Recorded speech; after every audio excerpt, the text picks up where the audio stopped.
पिंपरी चिंचवड शहरामध्ये झिका व्हायरसचा शिरकाव झालाय। झिकाचे 2 रुग्ण आढळल्यानं एकच खळबळ उडाली आहे।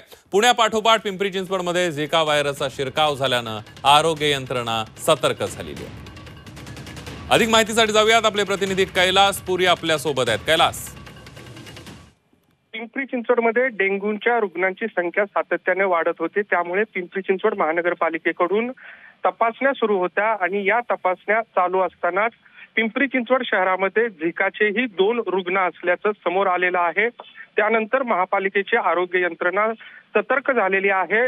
नागरिकांनी काळजी घेण्याचं आवाहन जे आहे ते महापालिकेने केलेलं आहे। मात्र पुण्यानंतर पिंपरी चिंचवडमध्ये 2 झिकाचे रुग्ण आढळल्यामुळे आता चिंता व्यक्त केली जात आहे। अगदी कैलास, धन्यवाद दिलेल्या सविस्तर माहितीबद्दल।